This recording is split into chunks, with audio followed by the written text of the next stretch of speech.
그 얘기하지 않았냐? 그 좋은 꿈 중에 하나가 불 타는 거 좋은 꿈인데 그거를 이제 불 타는 걸 보다가 막 도망을 친다거나 아니면 불을 꺼버리면 그게 내 복을 내가 발로 차버리는 그런 뜻으로 돼버리거든요. 어? 개그. 그 길목이야. 당장 복권 사야 돼. 어. 근데 진짜로 불이 막 그 장충고등학교에서 불이 막 크게 났는데 거기서 막 사람이 불타가지고는 막 돌아다녀. 근데 나는 그게 무서워서 원래 도망쳤어. 그게 내 복을 내가 발로 찬다는 거.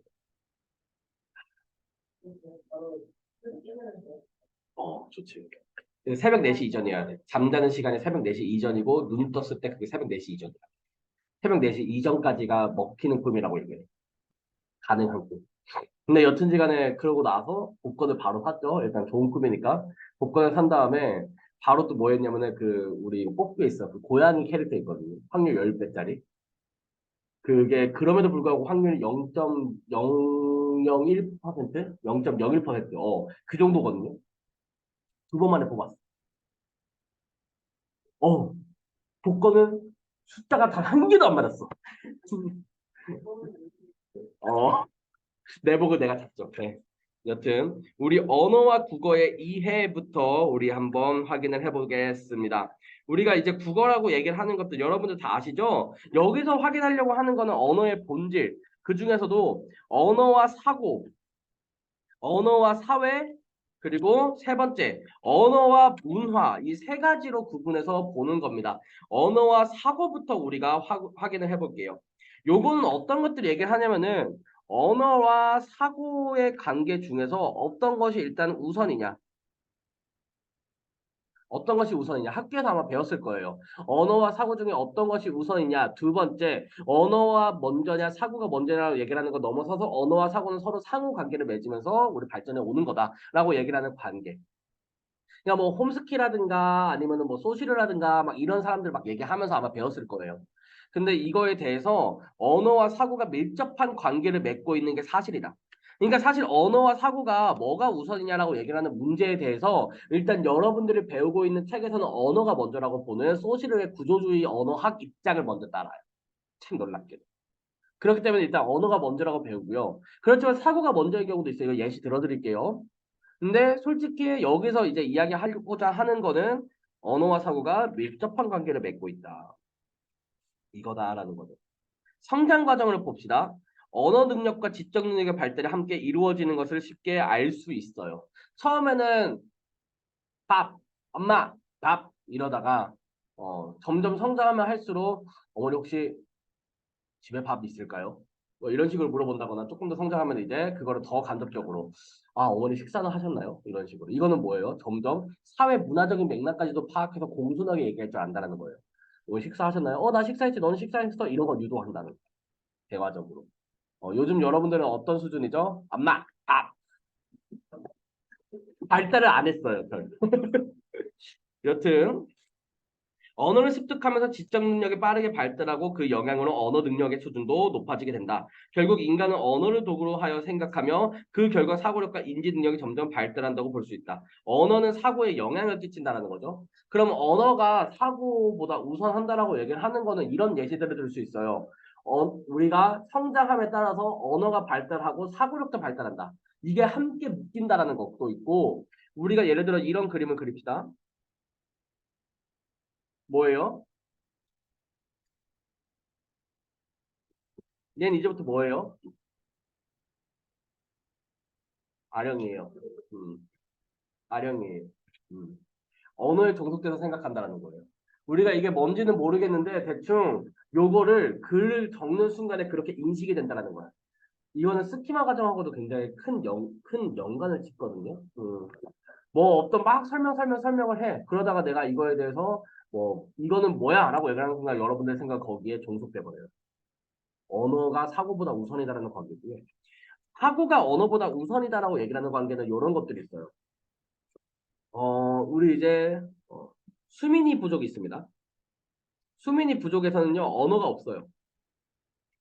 언어가 존재하진 않아요. 하지만 수민이 부족은요, 맛있는 과일과 맛이 없는 과일을 구분을 해내요. 언어가 존재하지 않지만 맛있는 과일과 맛없는 과일을 구분하고 사과와 복숭아라고 얘기를 하는 두 가지 과일이 다르다는 것을 구분해 낼 줄 알아요. 언어가 존재하지 않지만. 그렇다는 얘기는 사고가 먼저란 얘기 아니에요. 맞죠? 이런 식으로 첨예하게 다툽니다. 사실. 그냥 이런 의견들을 알고 계시면 좋다. 중요한 거는 서로 상호관계를 맺는다라는 거죠. 언어와 사회. 그러니까 이제 언어와 사회라고 얘기를 하는 거는요. 언어가 개인적으로 자기의 의견을 발산을 하고 뭐 사고를 발산을 하고 사고력을 증진시키고 이런 역할들을 해요. 근데 중요한 거는 언어라고 얘기를 하는 것 자체가 우리가 언어라고 얘기를 하는 거는 솔직히 혼자서 얘기하지만 혼자서 얘기하는 거에는 한계가 있어요. 어떻게 해야 되죠? 상호작용한다라는 겁니다. 이 언어가 상호작용하게 하고 누구와 누구를 어떤 개인과 개인을 상호작용하게 만들고 이 개인과 개인이 확장되어서 사회 전체로까지 확장되어 나갈 수가 있죠. 이 언어의 의사소통이라는 것 자체가. 맞잖아요. 그렇죠? 그러니까 사회적인 관계를 형성하고 유지하며 사회를 발전시킨다. 그래서 지역이나 연령, 성별, 사회 집단 이런 것들에 따라서 사회적 특성이 드러난다는 거죠. 자, 이거는 지역 방언이죠. 팽이는 지역에 따라 페이, 핑갱이, 팽대기, 도로키, 뺑돌이, 팽구레미, 세루, 뽀에 등으로 불린대요. 뽀에 너무 귀엽다. 뽀에 좀 귀엽지 않냐? 어, 같은 팽임에도 지역에 따라 그 형태가 조금씩 다르다는 거. 지역 방언. 그래서 방언에는 지역 방언이 있고요. 사회 방언이 있어요.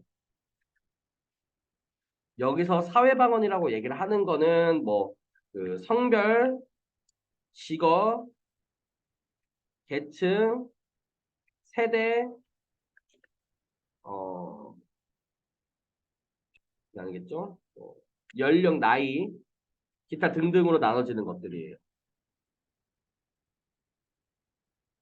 지역 방언은 말 그대로 지역 사투리고요. 네. 요거 구분해서 보시면 됩니다. 그래서 왼쪽이 지역 방언이고 오른쪽이 사회 방언이라고 보시면 돼요. 언어와 사회. 그러니까 언어와 사회가 어떤 관계를 맺는 줄 아시겠어요? 사회 조건이라든가 지역적 조건에 따라서 언어가 변화하기도 한다라는 거죠. 맞죠? 음. 우리 부추라고 부르죠. 부추 아시죠? 솥밥에. 그걸 부산에서 뭐라고 불러요? 전구지라고 불러요. 우리 부침개라 부르죠. 부침개, 부침개. 정확히는 부침개. 그 경상도 쪽에서 뭐라 부르는 줄 알아요? 지짐이라 불러요. 다르죠. 우리 양념장. 부산에서 뭐라 부른다? 다대기. 다대기랑 저거지 팝풍 누 물아 뭐 이러잖아요. 네. 이런 것들이 다 지역 방언에 해당되는 경우다. 그래서 요런 연령, 성별, 사회 집단 등의 차이로 같은 뜻을 지닌 언어가 형태를 달리하는 예도 있다라는 거예요. 이것들은 공동체 의식을 공유하죠. 그렇기 때문에 사회가 발전하는 거예요. 동질감, 연대감, 민족성을 형성한다라는 거죠. 언어와 사회가 유기적인 관계를 맺고 있다. 뭐 어려운 말 없죠. 맞잖아요. 사회 집단에서 그 사회끼리 사용하는 언어가 정해져 있다면은 그거를 사용하는 언어들끼리는 어떤 유대감을 갖겠죠. 그렇죠? 음. 강사들끼리 사용하는 뭐 은어 같은 거 있을까요? 하면은 난 생각나는 게 없긴 해요. 뭐 예를 들어서 이제 뭐 제가 웹소설 같은 데에서 사실 판사물을 되게 좋아하거든요. 법, 법으로 막 싸우는 거 이런 걸 되게 좋아해요. 개인적으로. 그래서 막 이것저것 많이 보고 검사 막 나오는 거나 뭐 판결 막 내리는 그런 이제 내용이라든가 아니면은 그런 거 되게 좋아하는데 거기서 처리하기 되게 약간 애매하게 첨예하게 다투는 사건들 있죠. 그런 거를 깡치라고 불러요. 그냥 그것도 사회방언이겠죠. 은어죠, 일종의. 깡치라고 부르죠, 깡치. 예, 첨예하게 다투어서 누구 한쪽 편을 들기 어려운 그런 것들을 이제 깡치라고 부르는데 어, 어려운 거 없으니까 넘어갈게요. 언어와 문화. 이 문화를 반영하는 거, 언어가 그 문화적 산물인 동시에 한 문화를 반영하는 거울이다라는 거죠. 예를 들어 간장, 온돌, 불엄 등의 단어를 외국인에게 알려줄 때 한 단어로 간단하게 번역하기는 힘들고 일일이 그 뜻을 풀어서 설명해야 된대요. 왜요? 우리나라 말에만 있고 다른 나라 말에는 없기 때문이죠. 그러니까 언어 공동체에 다른 나라는 이런 문화가 없기 때문에 그렇다라는 거예요. 그러니까 예를 들어서 영어에서는 농사 짓는 땅을 주로 field라고 하지만 크기에 따라 그냥 패치라고 하면 되나 이거? 혹은 이거 플랜테이션? 어. 이렇게 부른대요. 우리는 작물마다 다르대요. 농사짓는 땅을 뭉뚱그려서 밭이라 하고 벼농사를 짓는 땅만 특별히 논이라고 구별합니다. 이런 것들은 우리나라에서 쌀이 생산되는 게 중요한 문화를 담는다라는 거죠. 조금 더 설명해 볼까요? 우리 쌀과 관련된 어휘 진짜 우리나라만 있는 단어들이 있어요. 예를 들어 뜸들이다. 이거 우리나라만 있거든요. 심지어 이 뜸들이다라는 단어는 밥을 얹힐 때, 안 칠 때 있잖아. 사용하는 단어잖아. 뜸들이는 거. 잠깐 이렇게 기다리면서 이제 그 잔열로 익히는 거죠. 뜸들이는 거는 말 그대로. 이 뜸들이는 과정이 우리나라에 존재해. 근데 심지어는 이 뜸들이다를 다른 용어로 사용하기도 해요. 왜 미적지근하게 왜 이렇게 뜸을 들여? 빨리 좀 대답해봐. 뜸 들이지 말고 대답해. 뭐 이런 식으로 사용하잖아요. 그쵸? 이런 식으로 사용한다든가. 아니면 우리가 쌀과 밥이라고 얘기를 하는 걸로 모든 의사소통이 가능하다는 거예요. 만났어요. 뭐라 인사해요? 야, 오랜만이다. 밥 먹었어? 어, 어, 만났어. 인사로 일단은 밥 가지고 인사를 합니다. 그런 다음에 이제 만나서 이야기할 때 무슨 얘기해요? 야, 너 어제 뭐 먹었어? 그런 거 먹었어? 막 이러면서 이제 화두를 던지기도 하죠. 난 최근에 요런 음식점 갔는데 되게 좋더라. 그리고 뭐예요? 밥을 먹고요. 디저트로 밥을 볶아 먹고요. 또 디저트로 밥을 먹어요. 예를 들어 약과 이런 거 먹는다면. 야, 떡을 먹는다거나 뭐 이러면 또 쌀 가지고 먹는 거 아닙니까? 볶음밥 먹고요. 약간. 그래 놓고서는 이제 뭐예요? 갈 때? 나중에 또 밥 한 끼 하자. 잘 가. 그러니까 모든 게 밥과 쌀로 통해요. 그렇죠? 그리고 냉장고가 있어요. 심지어 어떤 냉장고 있죠? 김치 냉장고. 야, 그럼 너네들은 김치 하루 종일 먹냐? 외국인들이 약간 비하적인 발언으로 하더라도 어, 꼭 무조건 모두가 하루 종일 먹는 건 아닌데 일단 난 먹어. 아니 무조건 내가 김치를 좋아하는 건 아닌데 일단 우리 집에 김치 냉장고가 있긴 해. 나는 일단 김치를 안 먹어. 그리고 전 실제로 김치를 잘 안 먹어요. 묵은지의 그 냄새가 싫어. 어, 싫어. 생물을 안 먹어. 물을 생으로 안 먹어. 되게 싫어요. 겉절이는 좋아. 그냥 난 특유의 그 군내라고 해요. 묵은지에서 나는 그 냄새를. 그 군내가 싫어요. 묵은지의 그 쿰쿰한 냄새. 발효내 있죠. 발효 냄새. 나 그거 싫어요. 그거 그래서 옛날에 김치찌개집에서 1년 넘게 일했는데 항상 그 생김치 맛봐야 됐거든. 그래서 나는 그거 먹을 때마다 컵부역질했어. 어느 정도 익었는지 확인해야 돼서. 시큼한 정도만 확인하면 되거든요. 그거에 따라서 식초를 넣는 양이 조금 달라져. 그래서 그걸 항상 미원하고 그 맛소금하고 넣는 양이 조금 달라져요. 설탕하고 시큼한 정도에 따라서. 여름하고 겨울하고 큰 차이 있고요. 약간 그런데 하여튼 그것 때문에 약간 좀 고생을 좀 했다. 일할 때마다. 그러면 1년 넘었는데 도 그게 적응이 안 돼. 여튼 우리 문화 굉장히 영향 많이 받는다라는 거죠. 요거에 대해서 조금 더 상세하게 일단 얘기하기 전에 여기 나와져 있는 특징들, 언어의 특징들부터 한번 볼게요. 자, 기호적 특성이에요. 이 기호적이라고 얘기를 하는 거는 언어는 하나의 기호다 이거예요. 음성은 구체적이에요, 여러분들. 왜 이래?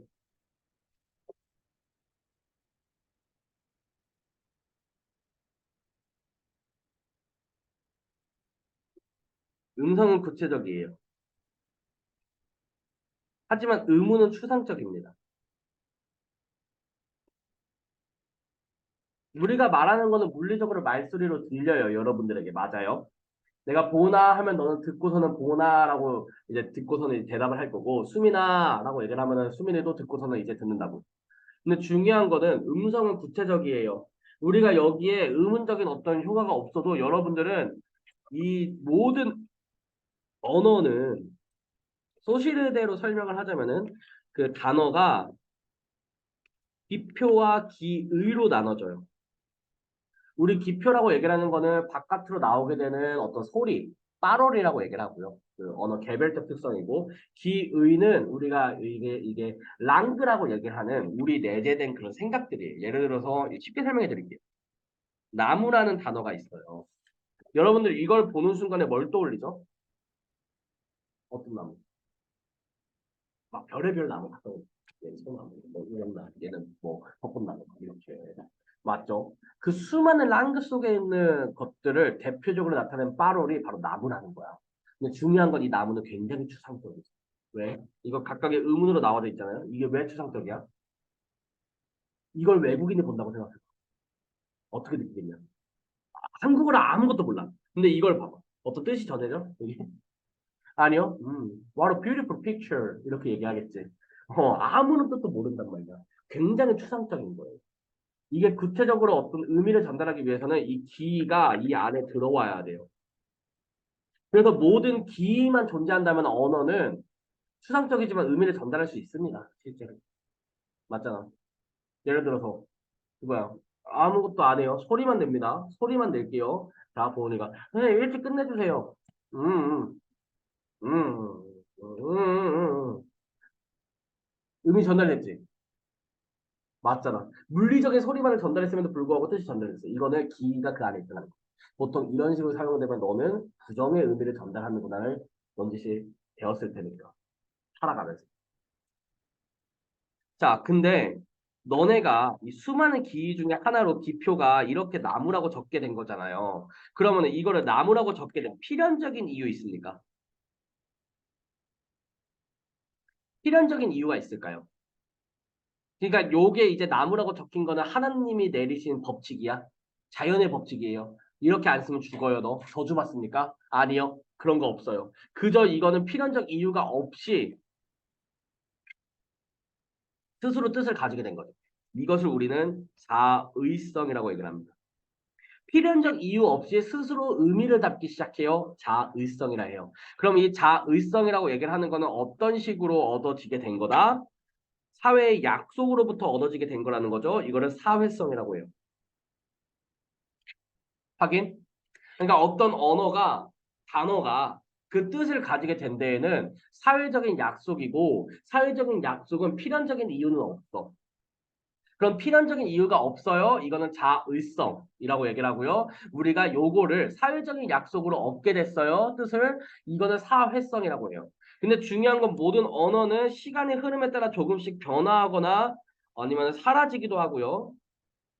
생성되기도 해요. 이 모든 것을 뭐라고 한다? 역사성이라고 얘기를 해요. 알겠죠? 그러니까 자의성, 사회성, 역사성은 서로 밀접하게 연관되어 있다는 거죠. 알겠죠? 응? 그리고 우리말 같은 경우에는 기본적으로 어떤 연속적인 것들, 연속적으로 이루어져 있는 것들을 불연속적인 것들로 끊어서 반영을 해요. 그러니까 이게 분절성이라고 얘기를 하는데 이 분절성이라고 얘기를 하는 것들은 기본적으로 우리 무지개의 색깔 볼까요? 솔직히 무지개, 과학적으로 봤을 때 빛의 스펙트럼으로 나눠진다는데 그게 결국 빛이잖아요. 이게 굴절도가 다르기 때문에 그냥 색깔이 달리 보이는 거지 그냥 하나잖아. 맞잖아. 이 백색감하고 똑같은 거 아니야?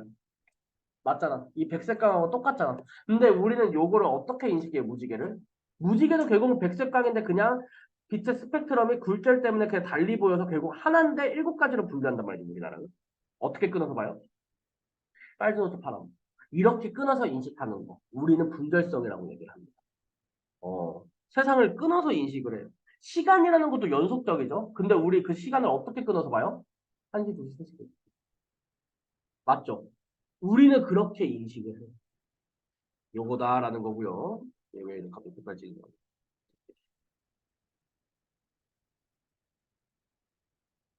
어? 이게 터지면 나만 다쳐. 아니야, 너네까지는 다치고. 어, 유감이죠.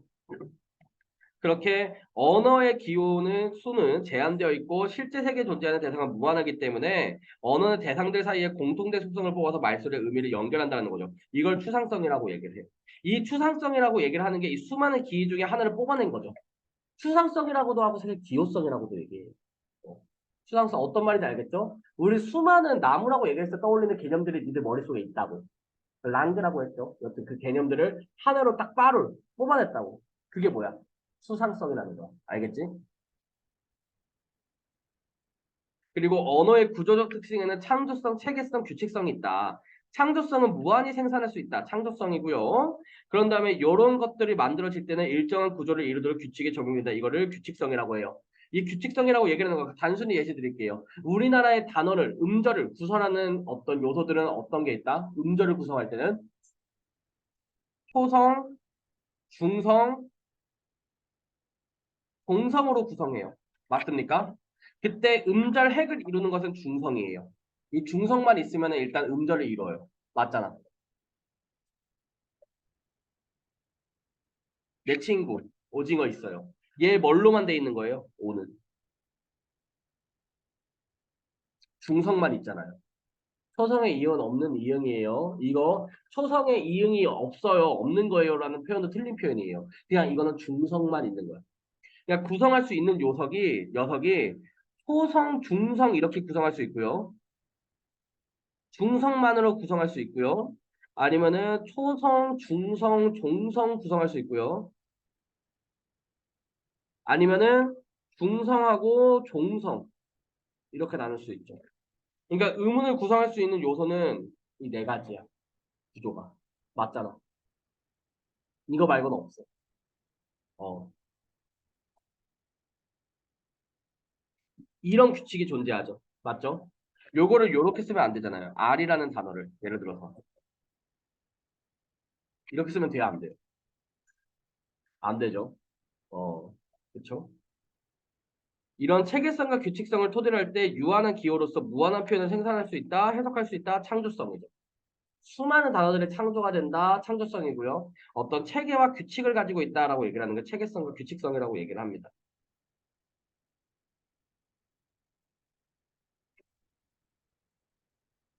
뭐 이 정도로 알아두시면 될 것 같아요. 뭐 어려운 설명 없는데 자의성이라든가 여기 있는 추상성이라든가 이런 부분들은 좀 중요하니까 잘 파악해 두시기 바라요. 알겠죠? 자, 그 눈이라고 얘기를 하는 단어도 없대요. 기본적으로. 우리나라 눈은요, 뭐 쌀입눈, 쌀입눈 맞나? 집눈깨비 뭐 이런 식으로 존재하는데 이 이누이트족 옛날로 따지면은 약간 그 이누이트족을 뭐라 하죠? 옛날 안 좋은 표현은 에스키모. 어, 그 족 같은 경우에는 그 부족 종족들 종족이라고 해야 되냐? 그 이제 인족들 같은 경우에는 눈이라고 얘기를 하는 게 사회 문화적으로 굉장히 관련이 깊기 때문에 눈을 구별하는 얼음을 구별하는 단어가 수십 가지랍니다. 어, 다르죠. 땅에 있는 내리는 눈, 바람에 날리는 눈, 바람에 날려 쌓이는 눈, 다 다르잖아요. 이게 막 쉰 몇 가지가 되는 거예요. 뭐 이런 식으로 얘기를 한다. 이건 문화와 관련되어 있는 설명이고요. 언어와 사고라고 얘기를 하는 것도 어때요? 한국 사람들은 산도 파랗다고 물도 파랗다고 나무도 파랗다고 하며 보행신호에 녹색 등도 파랗다고 한다라고 얘기를 하는.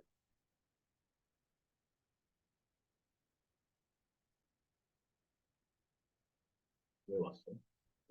왜 왔어?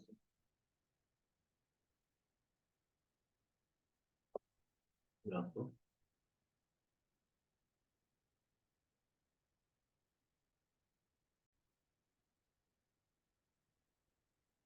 여튼 배고픈 고양이가 생쥐를 잡았다라는 문장을 들려주고 일정 시간이 지난 후 각기 들은 문장이 무엇이라고 묻자 많은 학생들이 배고픈 고양이가 생쥐를 잡아먹었다라고 얘기를 합니다. 뭐예요? 원문을 자기 스스로 의미를 지니도록 해석했다라는 거야. 그냥 잡았다라는 문장이야. 그냥 잡아먹었다고 생각을 해요. 이건 뭐예요? 사고가 언어에 영향을 미친 거죠. 그러니까 살색이라는 게 뭐라는 거예요? 특정 피부색을 가진 인종에게 말. 그러니까 살색이라는 표현이 되게 나쁘다고 얘기를 하잖아. 흑인은 검은색인데요. 백인은 하얀색이고요. 우리는 대충 황색인데요. 라고 얘기를 한다면은 그렇잖아요. 그쵸? 그러니까 이런 것들이 굉장히 좋지 않다라는 거죠. 현재는 살구색으로 바뀌었대요. 살구색. 이거 저 초등학교 때부터 얘기 많이 했던 것 같아요. 이거는 언어가 사고에 영향을 끼치는 거겠죠. 어, 뭐 그렇다. 오늘 자의성이라든가 이런 것들 싹 다 설명했고요. 이런 부분 잠깐 넘기고요. 국어의 특성과 위상 보겠습니다. 자, 우리나라 같은 경우에는 의문적 특성이라고 얘기를 했을 적에 열사소리, 된소리, 거센소리가 대립되는 자음체계를 가지고 있다. 이거를 삼지적 상관속이라고 얘기를 합니다.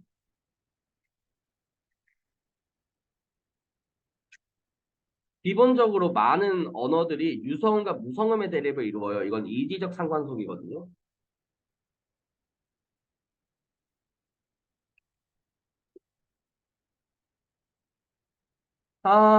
조금 어렵게 설명을 할게요. 이게 어떤 거냐면은 기본적으로 우리나라가 예사소리, 된소리, 거센소리. 외국인들은 된소리와 거센소리를 그래서 거의 구분을 못해요. 그러니까 예사소리와 거센소리를 거의 구분을 못해요. 사실 거의 동일한 소리거든요.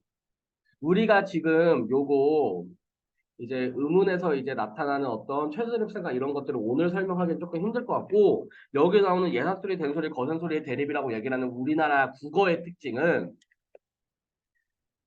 어 우리가 유성음과 무성음이라고 얘기를 하는 것도 조금 이제 확인을 해주셔야 돼요. 유성음과 무성음이 뭘까요? 유성음은요, 울림소리예요. 무성음은 안 울림소리예요. 선생님, 그럼 울림소리, 안 울림소리가 뭐예요? 유성음은요, 소리가 날 때 공기의 흐름이 장애를 받지 않고 나는 소리예요. 무성음은요, 소리가 공기의 흐름이 방해를 받고 나는 소리예요. 우리가 이걸 생각하셔야 돼요. 우리가 대부분의 언어들은 소리가 발생한다라고 얘기를 했을 적에 어떤 식으로 발생하는 줄 아세요? 부와 날숨 소리예요. 부하는 폐야. 날숨은 뭔지 알지? 들숨, 날숨. 그러니까 폐에서 바깥으로 소리를 그 공기를 빼내면서 나타낸다는 거야. 그래서 우리는 이제부터 기류라는 표현을 쓸 겁니다. 말을 할 때 공기가 빠져나오는 거. 기류라는 표현을 쓸 거예요. 공기의 흐름이라는 거죠. 우리가 폐에서 만들어낸 공기가 바깥으로 나오면서 소리가 만들어지는 거예요. 맞습니까? 근데 소리가 나올 때 폐에서부터 나올 때 있잖아, 수민아. 근데 한두 군데에서 장애를 받니? 아니요, 존나 왜 무척 많이 받아요. 목부터 해가지고 여기 있는 여기 성대를 뚫고 나서 입과 코와 혀와 다양한 군데에서 어떻게 소리가 장애를 받으면서 나. 맞잖아요. 그렇잖아. 근데 우리나라 국어 체계로만 설명을 해드릴게요. 우리나라 국어 체계에서 유성음이라고 얘기를 하는 계열들은 내가 말했죠. 기류가 방해를 안 받는 소리예요. 비음과 유음 그리고 모음들이에요. 이렇게 세 가지입니다. 비음, 유음, 모음. 그리고 나머지는 싹 다 무성음이에요. 우리는 여기서 비음, 유음, 모음이라고 얘기를 하는 녀석과 무성음이라고 얘기를 하는 나머지 자음들, 이 유, 무의 체계로 유성음, 무성음의 체계로 나타내지 않습니다. 왜냐하면 우리나라 단어는요, 우리나라 국어는요, 유기음이라고 얘기를 하는 조금 다른 언어들에 비해서 조금 두드러지는 특징이 있어요. 뭐냐?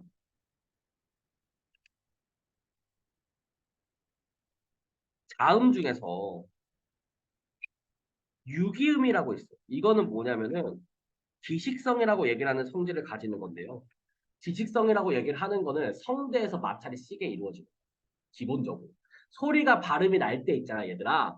소리가 날 때 기본적으로 목 여기 성대에서 마찰이 시게 이루어져. 정확하게는 사실 성대가 붙었다 떨어졌다 이거를 졸라 빠르게 반복하는 거야 순간적으로. 그러니까 마찰이 많이 이루어지는 거야. 유기음이라는 게 그런 특징이 있어요. 대표적으로 뭐가 있냐면은 기획성을 지닌 단어가 이렇게 있습니다. 우리나라의 거센 소리 계열. 요 소리들은 이렇게 가죠. 요렇게 가집니다. 기본적으로 요렇게 가집니다.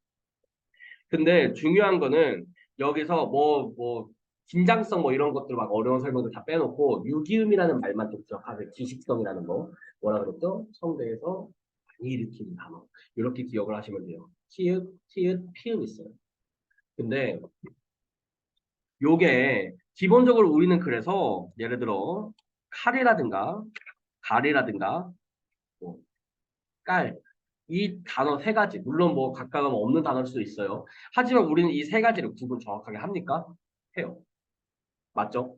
칼, 갈, 깔이라고 비교를 해요. 이거 여러분들 아마 학교에서 배웠을 거예요. 이거를 정확하게 구분을 합니다. 최소 대립상을 이룬다는 것도 알고 있어요. 그러니까 우리는 이렇게 예사소리, 거센소리, 된소리 순으로 뭘 가지는 거야? 삼지적 상관속 이렇게 구분한다라는 거야. 이렇게 구분한다라는 거예요. 근데 중요한 게 이건 나중에 이제 제가 영상으로 의문 체계 이제 복잡하게 설명하면서 설명을 한번 더 드릴 건데 우리가 예를 들어서 아니야 이거 말고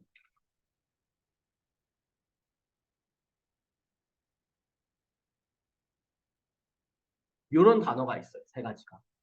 특히 요거 두 개만 봅시다. 아니야, 요거 말고 어, 발과 팔이 있어요. 맞습니까? 발과 팔이 있어요. 요거 이거를 정말 전 세계가 공통적으로 볼 수 있는 어휘 체계로 정리를 해둔 것이 음성 기호로 적은 것이 IPA 음성 기호라고 있어요. IPA 음성 기호는 전 세계에 존재하는 모든 언어들을 다 동일한 어떤 체계로 정리해서 적어두려고 한 거예요. 기본적으로 알파벳 같은 거를 따르지만 좀 달라요. 가장 기본적으로는 여러분들 영어 단어 볼 때 옆에 뜻 적혀 있는 거, 아니, 발음 기호 적혀져 있는 거 보신 적 있어요? 그게 대표적인 IPA 음성 기호긴 해요. 그렇게 나타냅니다. 그러면은 우리가 요거를 봤을 적에 얘를 뭐라고 적냐면은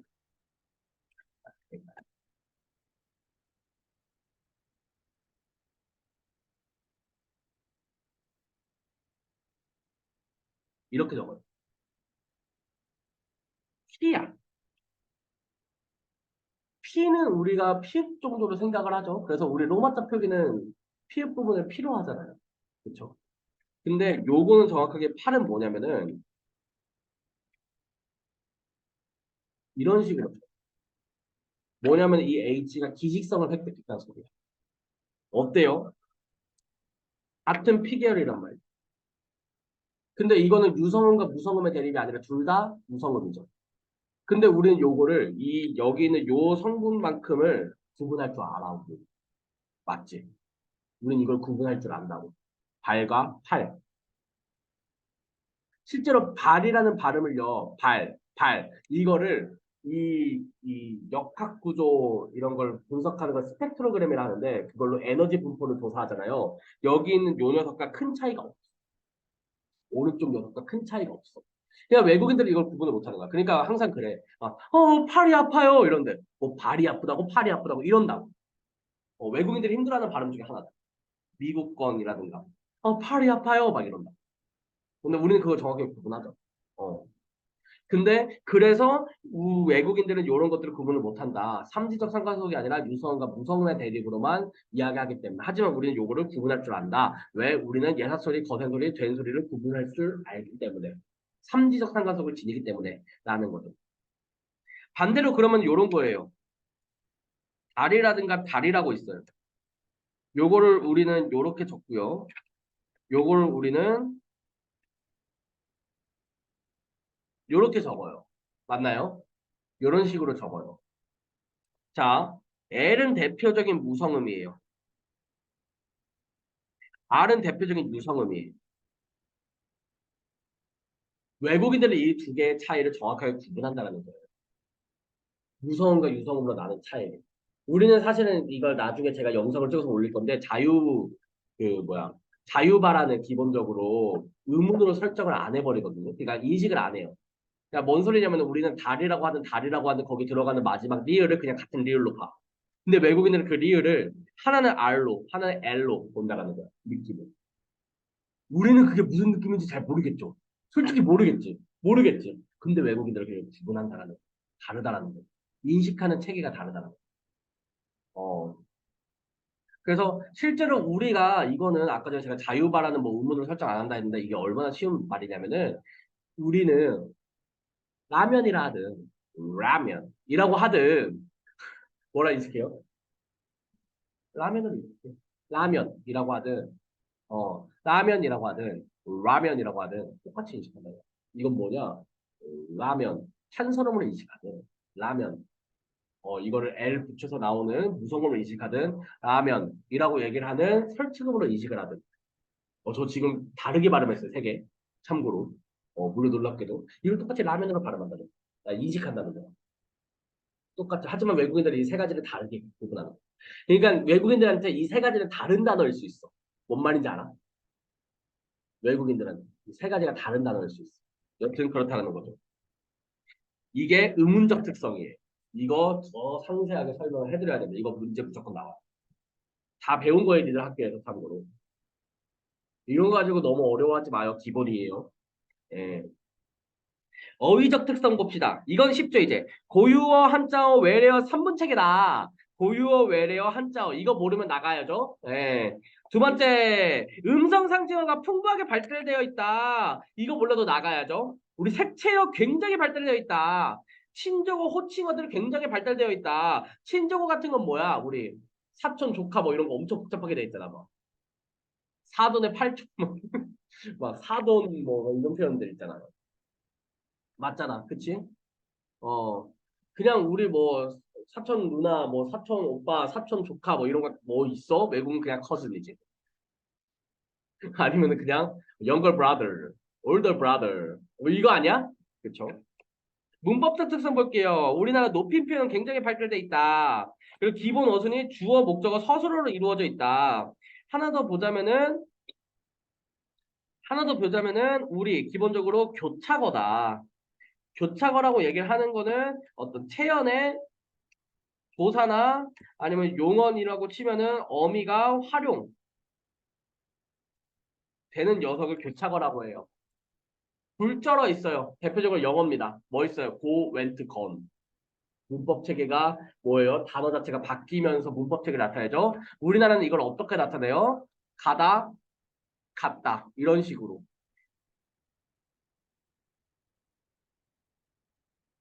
어미를 붙이거나 선어말 어미를 붙이거나 조사를 붙여서 만든다라는 거죠. 여튼 교차거. 뭐.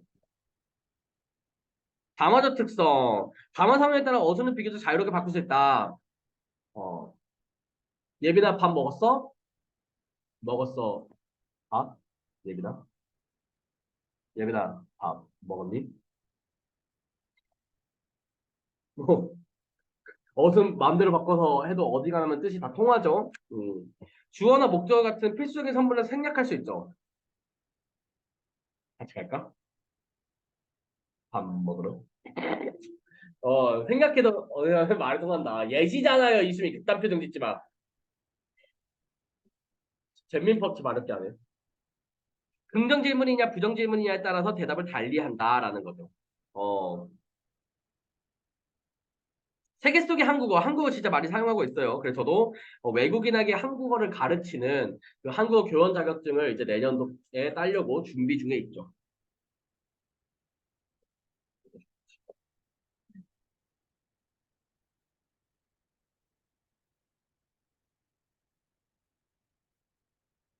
넘길게요. 매체와 매체 언어의 이해, 솔직히 요거는 여러분들이 그냥 읽으면서 풀면 되긴 한데 빠르게 한번 훑을게요. 5분 컷 해드릴게요. 매체가 뭐다? 제3의 소통수단이다. 순서가 어떻게 된다? 처음에 인쇄술, 인쇄술 한 다음에 전기, 전자, 통신 기술, 그러다가 복합 양식적 성격, 복합 양식적 성격이라고 얘기를 하는 거는 우리가 기본적으로 처음에 신문이나 책 같은 거 봤어. 그러다가 라디오 같은 거 들었다고요.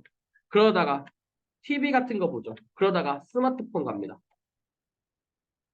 어때요? 점점 가면 갈수록 복합적인 성격을 띠죠. 이걸 복합 양식적 성격이라고 해요.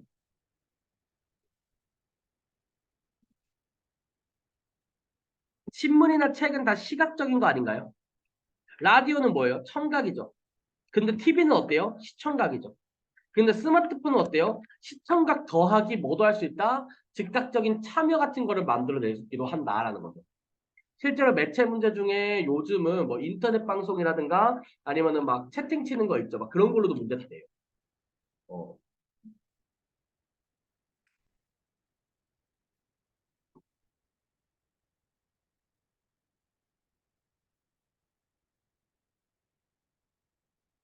그래서 여기 있는 이 매체의 분류가 중요합니다. 이 매체의 분류. 요거 객관식 문제 거의 한 문제 나올 거거든요. 여러분 시험 문제. 매체의 분류. 요거 시험 문제 한 문제 나올 거예요.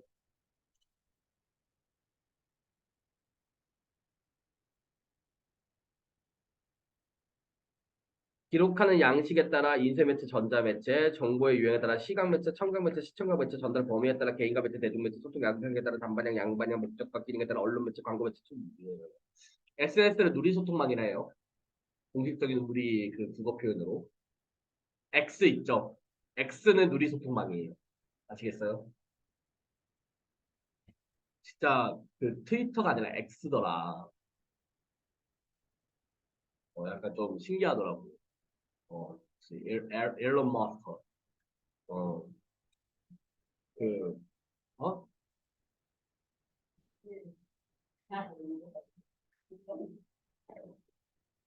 화성 연구.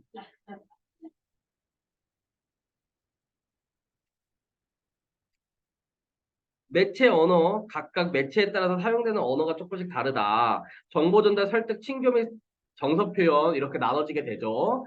네, 뭐 어려운 거 없어요. 그냥 여러분들 문제 한번 풀어보세요. 아직 설명할 게 없어. 물론 읽으면서 설명하면 설명을 하겠지만 지금 이 짧은 시간에 뭐 크게 할 거 없으니까 여러분들이 요 파트들은 한번 읽어보면서 문제 한번 풀어보시면 충분할 거라고 생각을 해요.